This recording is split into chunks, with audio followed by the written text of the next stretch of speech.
Assalamualaikum warahmatullahi wabarakatuh. Selamat pagi, selamat datang kembali di podcast pada sesi kali ini. Di podcast kali ini kita akan menjelajahi isu-isu yang relevan dan mendalam dari sudut pandang yang beragam.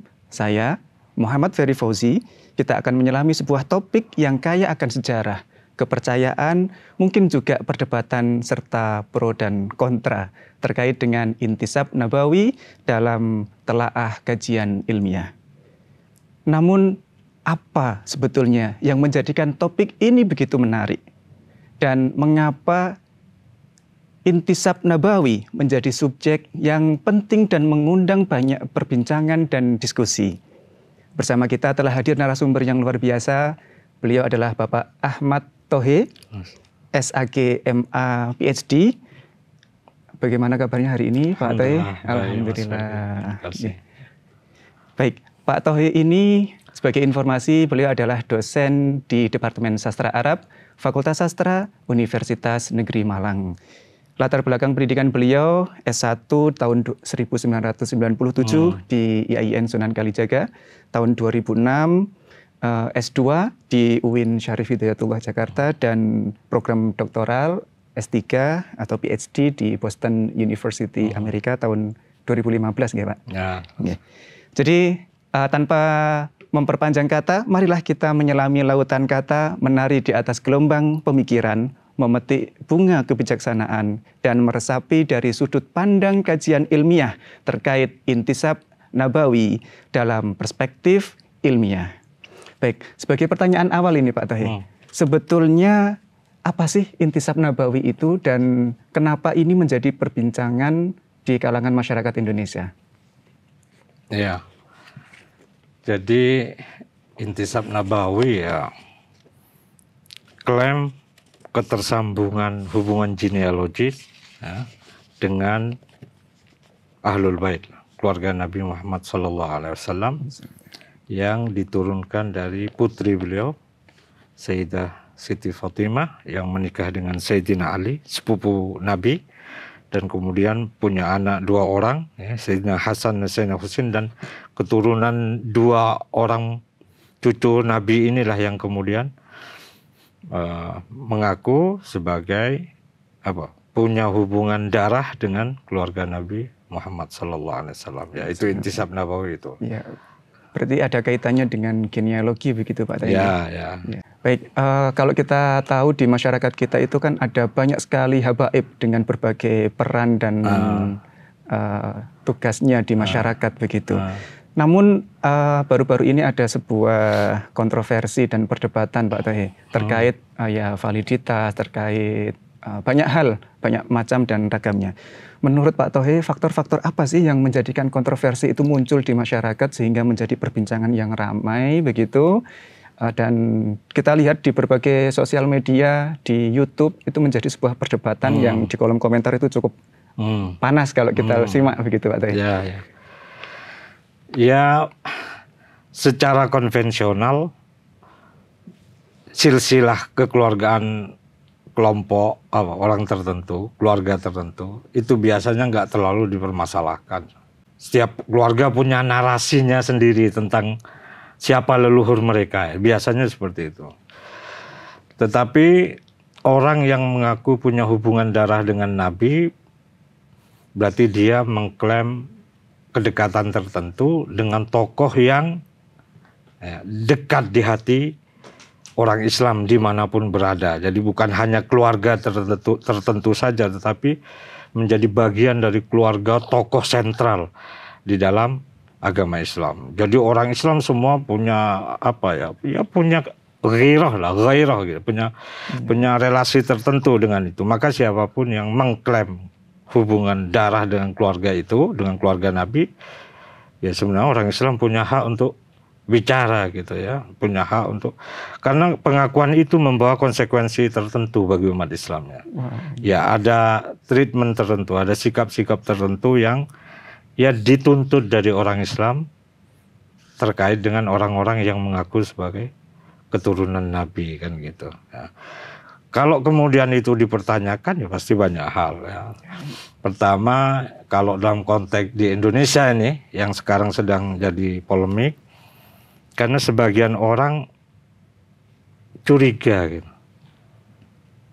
Kenapa sebagian orang yang mengaku sebagai keluarga Nabi itu perilakunya ya, dianggap tidak sesuai dengan ya, karakter Nabi yang kita kenal, ya, yang kita pelajari gitu.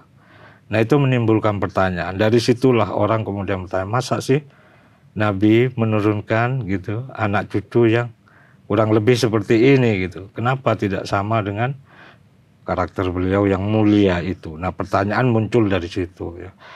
Nah, tadinya orang sih nggak terlalu peduli, bahkan dalam sejarahnya selama berapa abad orang Islam Indonesia itu nggak pernah punya masalah lah dengan habaib ya. Mereka sudah husnudzon, percaya kalau mereka itu memang benar keturunan Nabi, dan itu dilakukan oleh banyak ulama bahkan. Ya, selain orang awam tentu ulama-ulama di pesantren-pesantren mereka percaya itu kalau mereka memang dzurriyyah Nabi. Meskipun mereka tahu ada sebagian perilaku dari sebagian orang di klan Ba'alawi itu yang sebenarnya juga tidak cocok di hati mereka, tapi mereka terima saja itu sebagai bagian dari konsekuensi berhubungan dengan dzurriyyah Nabi. Tetapi ini era berbeda. Orang di era keterbukaan informasi itu semua orang bisa bicara apa saja. Jadi ada persebaran otoritas lah. Ya. Dulu otoritas ngomong begini-begini nggak bisa dilakukan semua orang. Ya mungkin orang-orang yang dianggap punya kapabilitas, kiai-kiai atau ulama lah. Hari ini seiring keterbukaan kanal-kanal informasi dan orang bisa mengekspresikan apa saja, ya tentu ini lalu menjadi apa? Gaya yang berbeda untuk merespon persoalan yang sebenarnya sudah kita hidupi selama beberapa abad. Oke, baik Pak Thohir, terkait tadi apa yang disampaikan Pak Thohir itu ada silsilah dzurriyyah dengan klan tertentu begitu ya. Itu mungkin ada yang tidak cocok di hati masyarakat. Itu apakah bisa digeneralisasi semuanya atau sebagian sebetulnya, tapi karena ada sebagian yang tidak cocok sikapnya, itu menjadikan yang lain terkena imbasnya begitu? Ya, konsekuensi dari munculnya masalah ini mau tidak mau akhirnya semuanya kena. Ya, karena apa? Klan Ba'alawi termasuk keluarga yang sangat solid menjaga ya, kemurnian genealogis. Ya. Mereka itu percaya betul bahwa mereka tidak bocor lah. Keluarganya itu utuh dari garis laki-laki, makanya mereka sangat melihara hubungan perkawinan yang apa itu endogamis ya namanya. Dia menikah hanya dengan sesama mereka. Artinya kalau satu jadi sasaran tembak, maka mau tidak mau semuanya akhirnya kena, karena memang mereka tidak menyebar kan. Sangat terbatas lingkungan mereka. Kalau satu orang kena ya berarti kena semua, karena polanya begitu. Akan berbeda dengan keluarga yang mungkin pernikahannya eksogamis, bisa menikah dengan orang lain. Sejak awal orang sudah nggak percaya bahwa itu utuh gitu, karena memang sudah mencar-mencar kan. Artinya kalau kena satu yang lainnya belum tentu kena, karena memang udah nggak karu-karuan. Nah ini tidak, ini keluarga yang mengaku garis keturunan laki-lakinya utuh. Berarti kena satu, berarti yang akhirnya mau tidak mau yang lain kena konsekuensinya.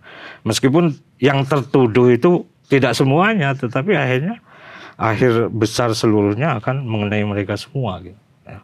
Konsekuensi dari pernikahan endogamis tadi. Ya. Wah, menarik juga ini Pak Thohir terkait dengan apa namanya intisab Nabawi ini ya, terkait dengan klan tadi Ba'alawi. Kemudian ada sebuah riset ini yang dilakukan oleh salah satu tokoh agama juga. Ini terkait dengan membahas validitas dan semacamnya, dan itu juga ternyata menjadi sebuah perdebatan dan kontroversi yang cukup panjang hingga sampai saat ini pun sebetulnya tidak selesai. Bahkan juga mungkin tidak akan selesai karena ini kan mencakup kondisi keluarga gitu ya, keturunan itu kan hal. Menurut Pak Thohir sendiri ini gimana? Apakah karena kita ini perspektifnya ilmiah, bagaimana seharusnya itu dipandang begitu? Ya, setiap masalah itu kadang punya berkahnya masing-masing ya. Dari masalah yang semula hanya menyoal kesahihan nasab Ba'alawi, dan hubungannya dengan keluarga Rasul, ini bisa menjadi masalah penelitian yang lebih luas. Ya kalau tarik ya kita bisa belajar soal genealogi keilmuan Islam di Nusantara, misalnya sudah dilakukan banyak sarjana di Indonesia dan sekarang agak mulai dilupakan sebenarnya. Salah satu yang mungkin penting di Indonesia itu mantan rektor UIN Jakarta, Pak Profesor Azimadi Azra, itu salah satunya yang menulis tentang ya apa itu jejaring keilmuan Nusantara. Dan tentu kalau para peneliti luar negeri di Indonesia banyak yang sudah menulis, ya, diantaranya yang sangat terkemuka ya Pak Martin van Bruinissen, lalu ada Michael Lavand, ya ada beberapa nama yang lain, dan itu menurut saya menarik kajiannya. Dan di situ kita lihatlah perdebatan hari ini menurut kacamata penelitian akademis di mana letak kontribusi kaum Ba'alawi misalnya di dalam masuk dan persebaran dakwah Islam di Nusantara. Jadi apakah klaim-klaim yang sering mereka katakan di ruang-ruang publik itu sejalan dengan kajian-kajian sejarah akademis yang sudah dilakukan orang, atau bahkan mungkin kita bisa menempatkan mereka di mana dalam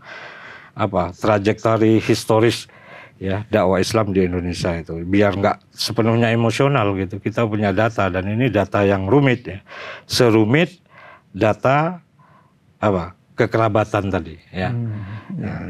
Jadi kajian yang dimulai oleh Kiai Haji Usman Al-Bantani Imaduddin Usman Al-Bantani itu menurut saya menarik ya secara akademis ya, terlepas dari pro kontranya, tapi sebagai bagian dari kajian ilmiah itu menarik.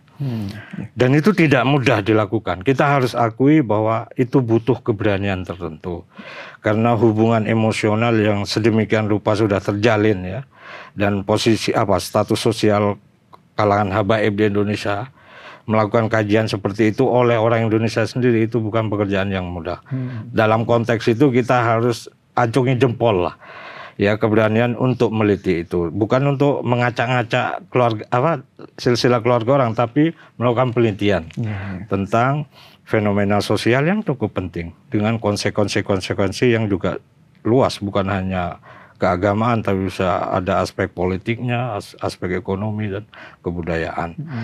Nah, dari situ sebagai orang akademis ya kita dukung aja soal kajian itu gitu ya, tanpa ada pretensi untuk merendahkan kelompok manapun sebagai orang akademis. Bahwa itu kemudian ada efek-efek yang tidak atau bukan tidak diperkirakan, sebenarnya sudah diduga akan terjadi ya, yaitu wajar lah.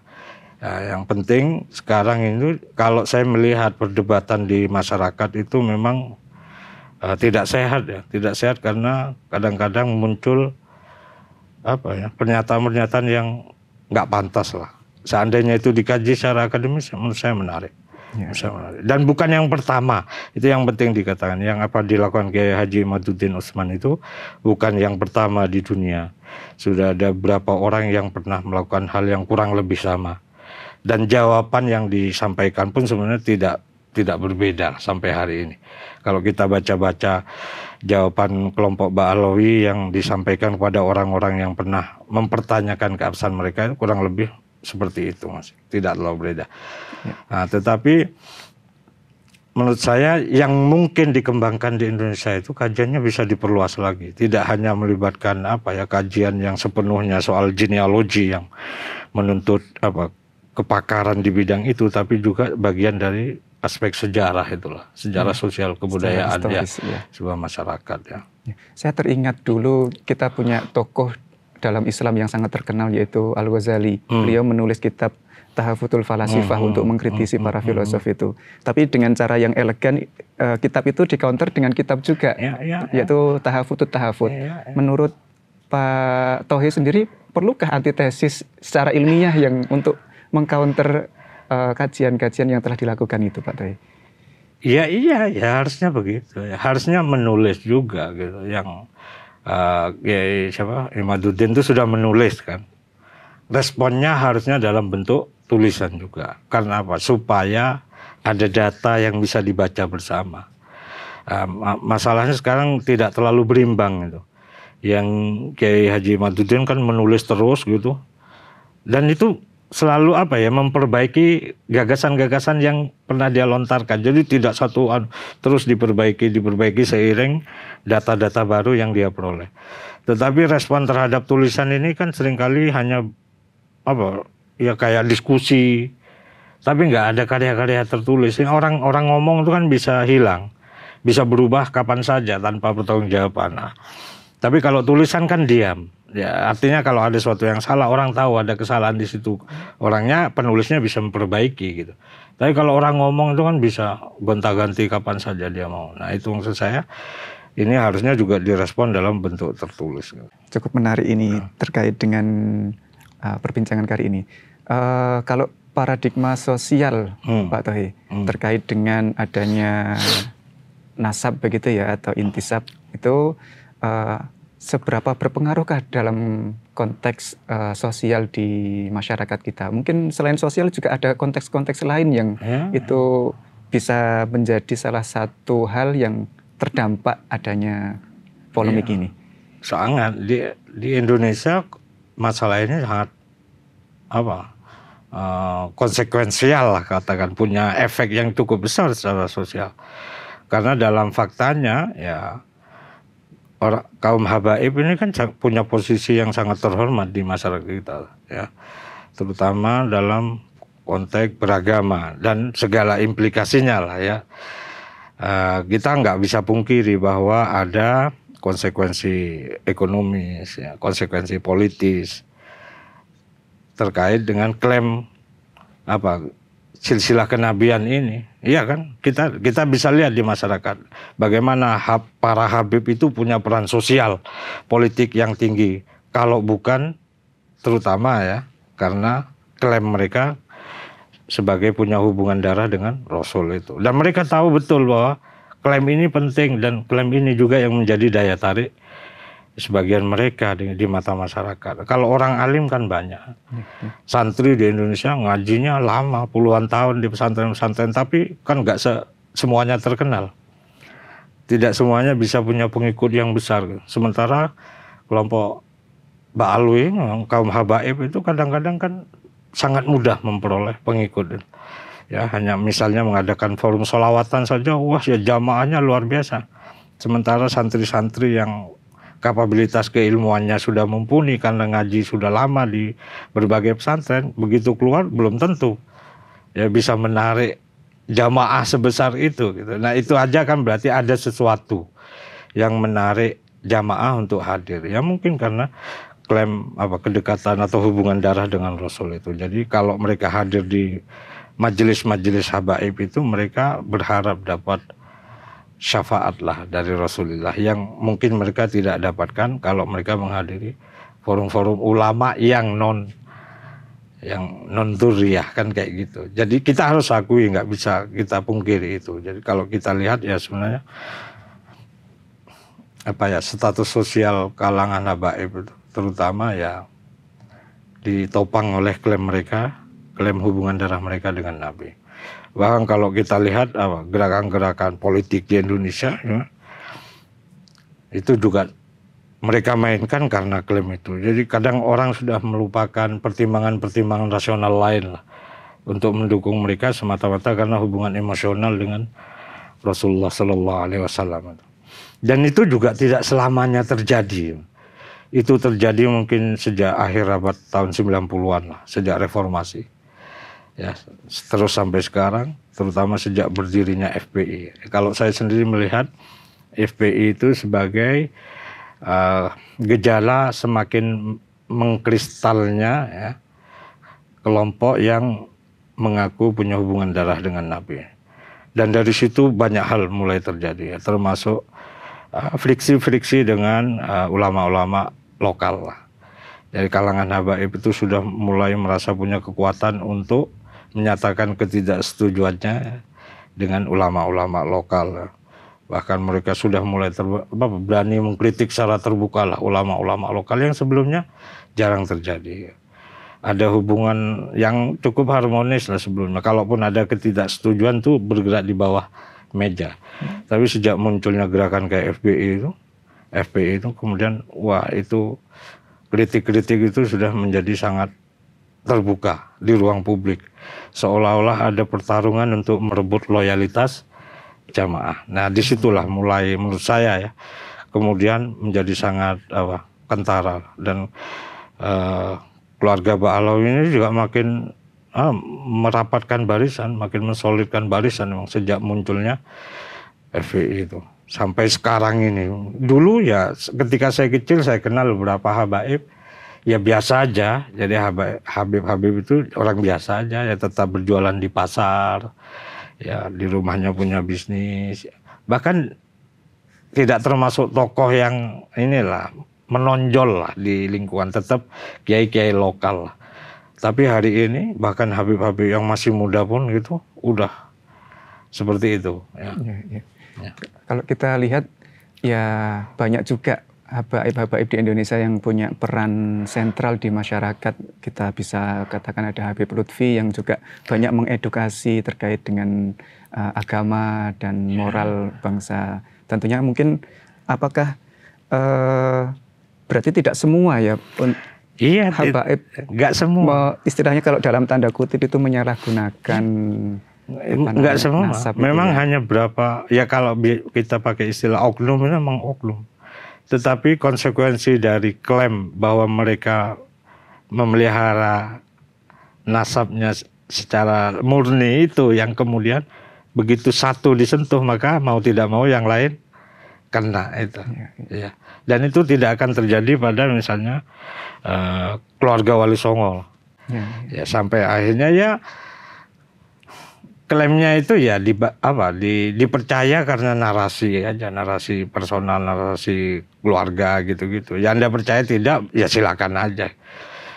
Kemudian muncul gagasan kalau begitu, kalau ingin memastikan harus tes DNA. Ya itu kemajuan baru lah kan, artinya ada model pembuktian lain yang dibutuhkan. Meskipun orang masih berdebat lah soal perlunya tes DNA di dalam memverifikasi itu, tapi dalam kondisi tertentu ya seperti hari ini mungkin dibutuhkan. Tapi sebenarnya orang nggak butuh-butuh banget tahu benar bahwa dia keturunan tokoh tertentu di masa lalu, karena itu banyak hal lah ya. Kalau diurus-urus terus itu mungkin banyak orang yang klaimnya itu nggak akhirnya terbukti tidak lurus gitu. Ya itu jadi bukan semata-mata persoalan genetik sebenarnya, tapi merupakan konstruksi sosial lah. Ya, tentang orang merasa memaknai kehadiran dirinya dalam konteks sosial seperti itu, orang lain menerima kan gitu. Kalau harus itu jadi persoalan genetis itu mungkin banyak orang nggak lurus lah hubungannya. Kan kita nggak pernah tahu sejarah kita. Berapa banyak sih leluhur kita yang kita tahu betul. Meskipun di dalam keluarga kita sering cerita-cerita lah dulu kakekmu ini. Ya kita terima aja itu sebagai bagian yang mungkin memotivasi kita. Tapi tidak perlu harus menjadikan itu sebagai bagian yang orang harus percaya atau orang harus melakukan sesuatu karena itu. Ya cukup kita jadikan motivasi aja lah. Oh ternyata kita keturunan orang baik-baik gitu. Dan karena itu kita merasa perlu punya tanggung jawab untuk menjadi orang baik gitu.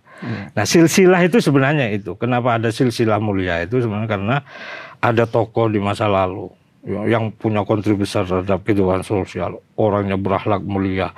Dan orang saat itu mengagumi dia. Kemudian dia punya anak turun yang meneruskan trait yang sama, karakteristik baik yang sama. Orang terus mengakui dia, terus begitu. Jadi itu sebenarnya rentetan kemuliaan-kemuliaan yang diwariskan ya. Nah, makanya pertanyaan muncul, kalau kemudian ada di satu masa, ada bagian dari keluarga mulia ini kok menunjukkan karakter yang, atau sifat-sifat yang tidak mulia itu, orang mulai bertanya, lah benar tidak sih? Padahal kalau ini memang orang-orang mulia harusnya ya terus kayak gitu, baik seperti leluhurnya. Nah kayak gitu, nah, makanya terus muncul hari ini karena orang merasa silsilah kemuliaan ini tidak diteruskan gitu. Ya, ada gejala anomali sekarang kayak gitu. Ya.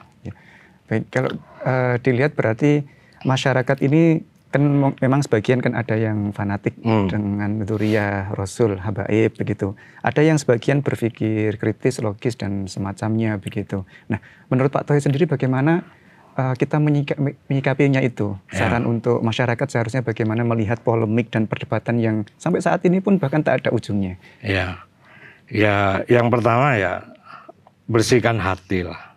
Ya, jangan punya niat buruk terhadap orang lain atau ingin menjatuhkan orang lain pertama itu. Bahwa kemudian ada peristiwa ini ya yang mengganggu keyakinan yang selama ini dipegang, ya ambil jarak lah sejenak gitu untuk melihat fenomena ini secara lebih objektif lah. Ikut berpikir lah gitu ya. Bukan karena kita tidak mau menghormati kelompok kalangan habaib lagi, tapi paling tidak menghargai inisiatif yang sudah muncul, terlanjur muncul ini. Karena ini tidak momentum, ini momentum ya. Momentum itu tidak setiap saat terjadi. Melibatkan banyak faktor secara bersama-sama yang bahkan sebagian besarnya nggak kita rencanakan ya. Jadi momentum berharga ini penting ya untuk kita gunakan, belajar lebih banyak. Dan saya rasa bukan hanya muhibbinnya habaib, saya rasa orang habaib juga perlu menjadikan ini sebagai momentum, karena yaitu mahal, ini momen yang mahal ya, yang tidak mungkin terjadi kalau tidak ada koinsidensi banyak faktor yang yaitu saya bilang tadi kita nggak rencanakan. Jadi kita harus hargai itu. Saya rasa tesisnya Kiai Haji Imaduddin dan kawan-kawannya ya, dan berapa bukti yang mereka tawarkan, menurut saya juga tidak sepenuhnya harus kita singkirkan sejak awal. Kita bisa ikuti. Artinya karena mereka juga menyebut sumber-sumber kan, referensi-referensi, bisa kita kembangkan kajiannya ya. Saya baca beberapa tulisan Kiai Imaduddin itu juga tidak tidak ideal lah secara akademis, tapi data-datanya menurut saya masih layak lah untuk ditindaklanjuti, untuk dikaji ya. Dan itu bukan hanya oleh orang awam, orang Nusantara, tapi kalangan habaib juga menurut saya juga perlu mengapresiasi itu sebagai bagian dari amanah ilmiah itu, amanah keilmuan. Ya kalau saya karena sudah tahu ya bagaimana genealogi dibuat itu dalam sejarah manusia di dalam berbagai konteks, bukan hanya kasus Ba'alawi sekarang ya, kalau kata orang bule itu menerima dengan ya santai aja gitu. Karena kita tahu ini bukan satu-satunya yang terjadi di dunia. Ya, kalau kita belajar tasawuf misalnya, hampir semua mursyid tasawuf itu banyak yang mengklaim sebagai punya hubungan darah dengan Nabi. Tapi itu juga udah berkali-kali dipertanyakan, dibuktikan, bahkan ya dianggap tidak benar. Ya di kalangan Afrika Utara itu hampir semua mursyid tasawuf itu mengaku dzurriyyah Nabi, tapi sudah dilakukan penelitian dan sebagian sudah dinyatakan tidak benar. Dan itu juga menurut saya penting ya. Kita kan selama ini menganggap apakah orang menjadi soleh itu harus punya hubungan darah dengan Nabi. Kan begitu gagasan yang berkembang terakhir. Seolah-olah kalau ulama itu mau soleh itu harus punya hubungan darah dengan Nabi. Padahal sebelumnya kita nggak pernah pikir gitu. Ya guru-guru kita, kiai-kiai kita ya orang-orang soleh. Kita nggak pernah tahu mereka punya hubungan darah dengan Nabi atau tidak. Tapi kita nggak pernah menanyakan itu. Hari ini kan sebaliknya. Orang kayak hari pertama mikir ini ada hubungan darah dengan Nabi enggak. Meskipun tentu punya hubungan darah dengan Nabi, satu kemuliaan yang Allah anugerah Tuhan lah. Maksud saya, tapi jangan itu lalu membutakan kenyataan bahwa menjadi umat Nabi Muhammad saja itu adalah anugerah yang sangat besar gitu. Ya, tidak harus punya hubungan darah. Ya hubungan darah kita mungkin dalam agama dengan Nabi Adam ya, yang menjadi bapak dari semua manusia. Dan Nabi sangat clear dalam hal ini ya. Nabi sangat clear tentang kesetaraan manusia ya.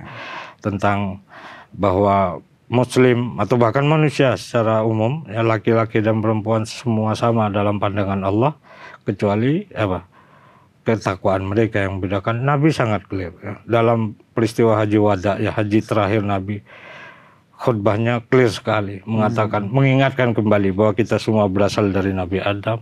Nah itu Nabi clear banget ya. Nah hari ini ya kita harus memikir di situ lagi. Kalau kita memang ingin mengikuti Nabi ya kita harus kembali ke dasar-dasar itu. Bahwa ada orang-orang tertentu yang harus kita hormati, iya. karena kontribusinya, karena statusnya terhadap kita sebagai orang tua, sebagai guru, siapapun itu. Ya, kalau orang tua kita ya kita hormati karena beliau adalah orang tua kita. Guru siapapun itu, mau keturunan Nabi, mau bukan keturunan Nabi, karena dia guru, kita harus hormati. Begitu juga orang-orang lain yang punya kebaikan-kebaikan, kita harus hormati. Jadi kayak gitu aja ya. Saya rasa. Ya. Berarti ini termasuk konsep kesetaraan dalam Islam begitu ya? Ya, Bahkan, saya rasa pertanyaannya itu.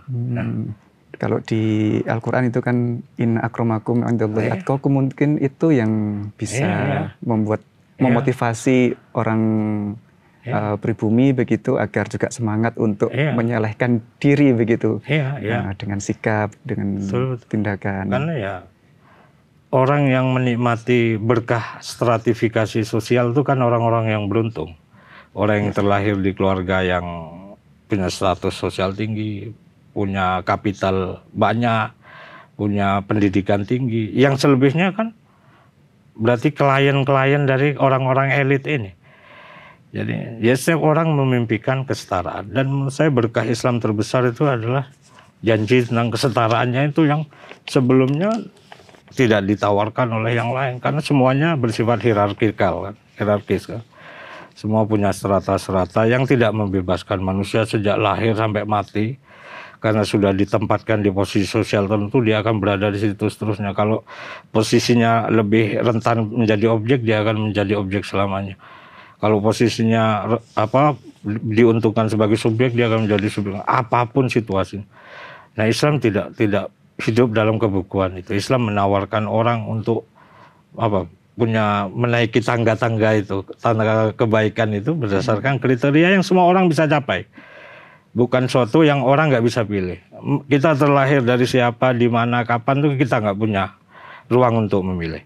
Yang kita bisa milih, kita mau melakukan apa setelah kita lahir kan gitu. Nah, Islam di situ. Jadi kita jadi orang Islam jangan terlalu sedih lah karena terus kayak kehilangan. Kayak lah biasa aja karena kita sudah sangat bersyukur menjadi umat Muhammadiyah gitu. Ya meskipun tidak menjadi bagian dari intisab nasab nabawi. Ya mudah-mudahan kita nggak tahu kan gitu.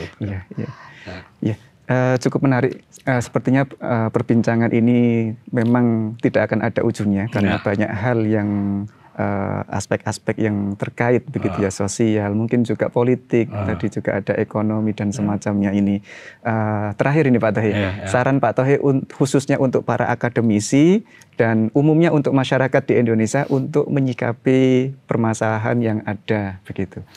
Ya kembali lagi tadi bersihkan hati, ya kita terima fenomena ini sebagai bagian dari dinamika sejarah yang harus kita manfaatkan. Momentum ini kita jadikan ruang untuk berpikir, ya, mengkaji secara lebih mendalam lagi untuk semua pihak, bukan hanya orang Nusantara atau orang yang tidak punya klaim hubungan dengan Nabi, tapi juga bagi kalangan habaib lah. Saya rasa ya kita hidup di bumi yang sama dengan perjalanan sejarah yang kurang lebih sama ya. Tentu banyak perbedaan, tapi maksud saya inilah momen kita untuk rendah hati lah. Kembali ke ajaran fundamental Islam tentang kesetaraan. Dan kerendahan hati di hadapan Allah ya, dan tentang penghormatan terhadap sesama manusia, apapun mereka, dari manapun dan dari manapun latar belakangnya kan gitu. Itu intinya. Pasti kalau kita ngomong itu tidak salah. Ya, begitu kita ngomong soal stratifikasi manusia pasti salah dalam Islam. Ya, meskipun ya tadi kita tetap harus menghormati orang lain siapapun itu. Apalagi orang-orang yang memang sudah punya jasa, punya kontribusi sosial yang tinggi, siapapun itu. Ya. Ya, terima kasih Pak Tohe. Diskusi yang cukup menarik dan tentunya bisa kita lanjutkan dengan diskusi-diskusi selanjutnya. Baik pemirsa kanal UM yang kami hormati, apa yang bisa kita tarik kesimpulan dari apa yang telah disampaikan oleh Bapak Ahmad Tohe? Jadi prinsip kesetaraan dan juga kerendahan hati ini yang juga perlu kita lakukan sebagai seorang akademisi khususnya dan juga sebagai masyarakat pada umumnya. Demikian tadi diskusi kita pada hari ini. Sebagai penutup, saat matahari mulai cerah di balik cakrawala, kita tiba di akhir diskusi yang luar biasa. Dalam perbincangan yang hangat dan penuh warna, kita menyibak tirai yang sempat menjadi tanda tanya. Dari perspektif ilmiah, kita memandang dengan nalar, melintasi batas yang masih samar. Saya Muhammad Ferry Fauzi bersama narasumber Bapak Ahmad Thohe, mohon pamit undur diri.